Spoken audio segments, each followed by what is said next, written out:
this interesting fact. Uzbekistan is a member of GSP Plus program. I think you know that. Maybe some of you are not aware. The GSP Plus program is actually done together with European Union. European Union is supporting Uzbekistan to do some kind of export from Uzbekistan to Europe. There are more than 6,300 products right now on the list. When you export to Europe or European Union, there will be no customs duty. Today there is no pharmaceutical product, but normally it's a manufacturer who initiates the process and the agency supports it. So if you are, for example, manufacturing drugs, or if you are manufacturing devices and consumables or equipment, then we can also initiate the same process. Then you will apply, and an agency will support you, so we can get you on the list. Then you can export to European countries without customs duty.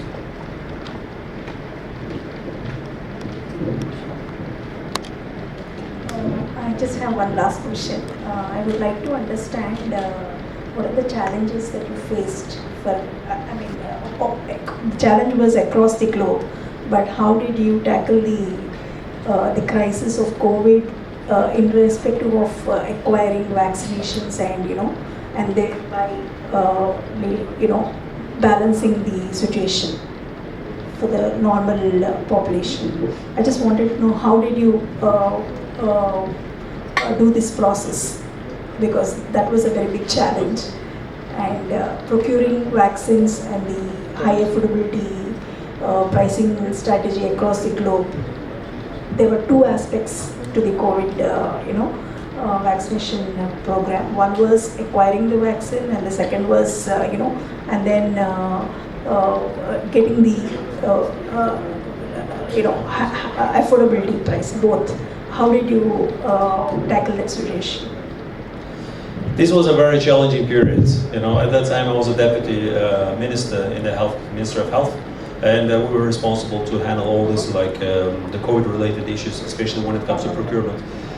First of all, thanks to God, we got a lot of support, and like any other countries globally, we got from UNICEF and from other international organizations. Even Russia was also providing Sputnik, and then we had Moderna, Pfizer.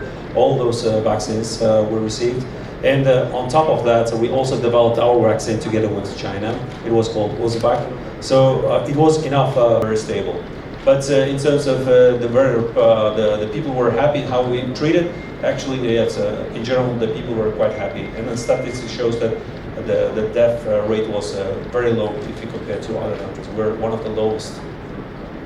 Any risk of any side effects regarding the vaccination that were required? Did you face any challenges? Yes, very limited number, I would say. Actually, it's not only in Uzbekistan, it's globally. The side effects started, as you know, the bone joint parts, the people started having problem on their knees, on their hip. A lot of them, they had surgeries as well. But it was also like you noticed in Uzbekistan, we started seeing that. But again, this was not very, very critical. It didn't become like on national level. So we noticed some people, they had this problem, but the government again supported them. So the quality checks, what I want to understand, what was the quality policy that implemented acquiring these vaccines and was followed? Yeah, well, actually, we didn't do some kind of, phase 3 activities. Like, for example, we developed our vaccine, but it was already developed vaccine in China, so we started using their know-how. We didn't start reinventing from the beginning, and because the time is very short. You have to do preclinical and clinical research. It takes quite some time, and then it takes a lot of money as well. And actually, we did that. For example, with Uzbek, we also did preclinical research. We brought the mice from US. At that time, even mice became so expensive. Everybody was running after that because you need a special, for that for preclinical research. And we managed to convince US, and our ambassador helped us. We brought, and we also ran this clinical research, preclinical research. So there was a definitely quality check. It was not going crazy and just putting the vaccine. It never happens. The people are very cautious about this topic. Sir, how do you see the pharmaceutical relation future in next few years, India between Uzbekistan? I'd love to see very strong connection. As I said, Uzbekistan is very much interested to bring big Indian companies to Uzbekistan and to do the manufacturing. and we could together, or your company could take over the market, local market, Central Asian market, and Commonwealth of Independent States. As I said, $55 billion market. This is a huge market. Definitely you should come, and your part. Pharma, and like how we'll, like in further, how we have to approach it. Yeah, sure. Thank you so much. So we have already had an agreement with Ministry of Health. And that's how we initiated the India-Uzbek Health Forum. And in the future, we intend to promote the pharma industry with US Pharma by having a MOU with them, where we'll be like a catalyst, and we'll try to push in as much pharma companies as possible. So my relationship with CS countries has been long, almost over 20 years, and with Uzbekistan it's been also a long while. The biggest help that Uzbekistan has given is the relocation to Indian students, through which I started my journey, and I see there's an amazing potential in the healthcare sector and the pharma sector. And I've been lucky enough to be recognized by the governments and both the embassies, and we've put in a lot of hard efforts to make it more stronger, and in future you will be working ahead also with US Pharma in promoting the pharma industry. Thank you. There is one showing the video I showed about the university. We are opening a complete pharmaceutical technical new university together with De Montfort and Sunderland University. So the British diploma will be granted. We're also looking forward for international students because the education will be only in English. The program is done by British University. The cost is around $5,000 per annum. The advantage of this university is not only just education. The students who are educating there, they will be exposed to R&D centers, because that will be the largest R&D center in Uzbekistan or all Central Asia. And they're also exposed to the manufacturing sites.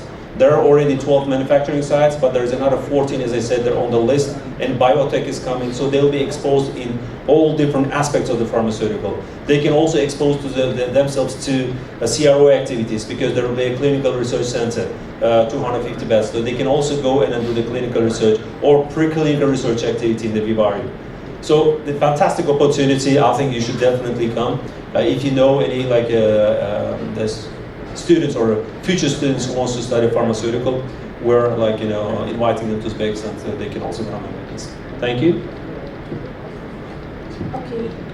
Very deep roots of our relations, which we can trace back millennia, and but more recently, of course, India was one of the first countries to recognize our independence. We are strategic partners. We have established strategic partnership in 2011. Our leaders communicate on a high level regularly. Last interaction was during the summit in Samarkand, where Prime Minister Modi ji paid a visit to Uzbekistan, planted a tree, and so we are hopeful that he will come back and plant another tree in Uzbekistan for the bilateral visit anytime soon. Our president has paid 2 official visits to India back in 2018 and 19. He has visited Vibrant Gujarat conference and also had a bilateral visit in Delhi.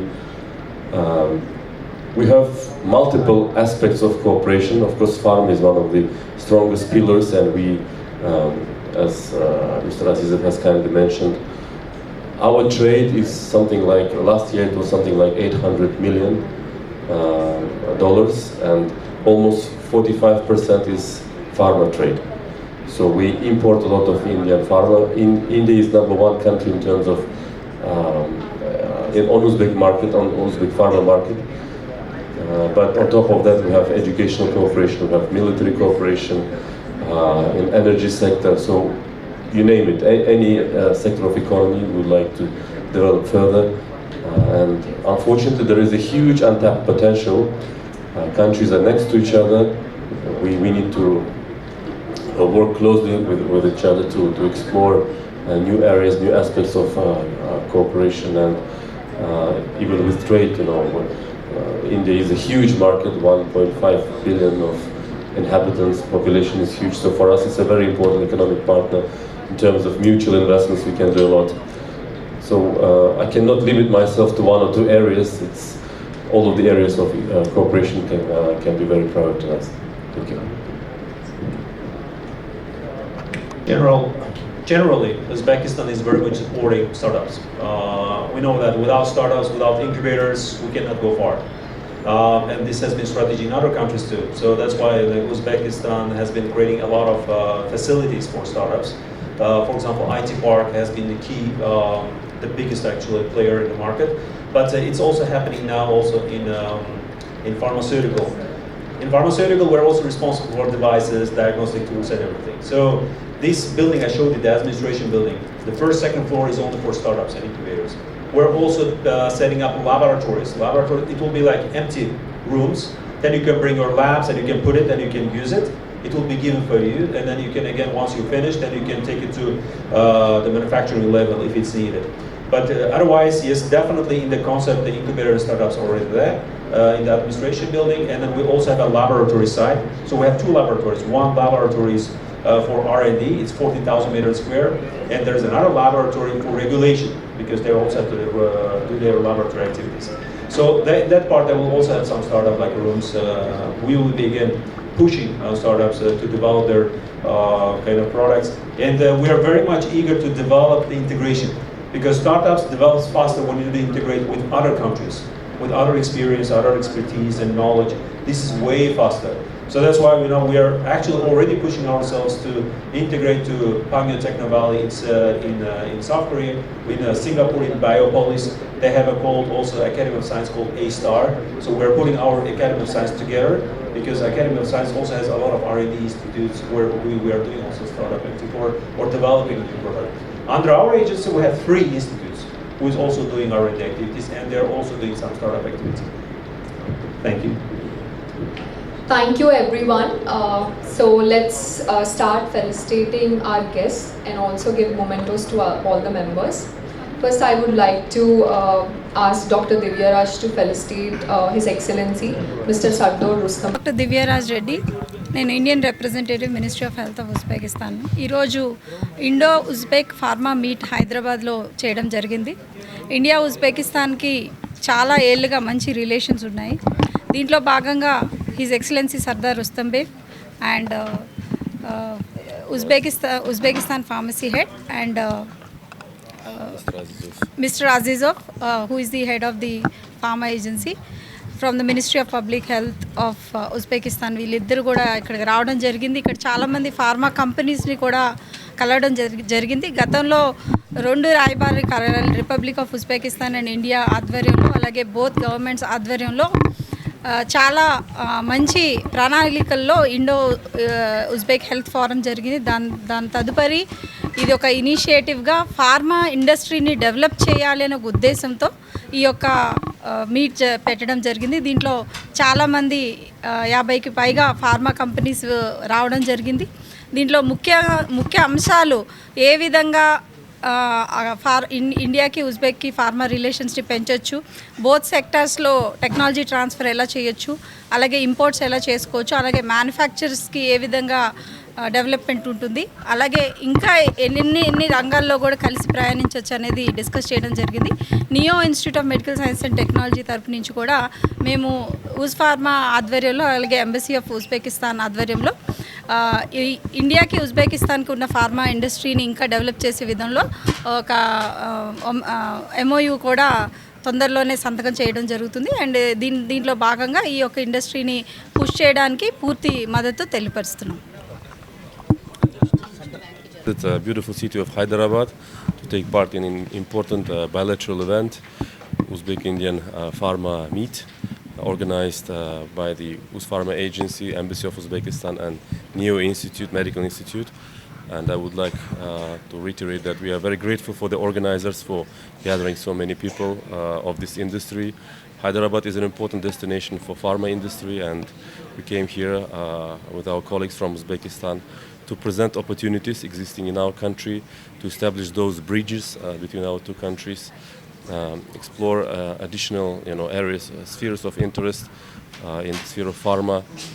And we, as an outcome of this event, we hope that there will be some additional agreements and memorandums will be signed to promote this industry. We had a very good event today where Uzbek Pharma Agency represented what is happening in Uzbekistan in the pharmaceutical industry. There is a huge potential available in Uzbekistan. Uzbekistan is currently most progressive and then aggressive in a good manner country where you can develop your business. India has been always representing itself in a global market, one of the strongest player in pharmaceutical industry, and we see India as a strong player also in Uzbekistan. We're here inviting big investors to come to Uzbekistan, explore the market and potential.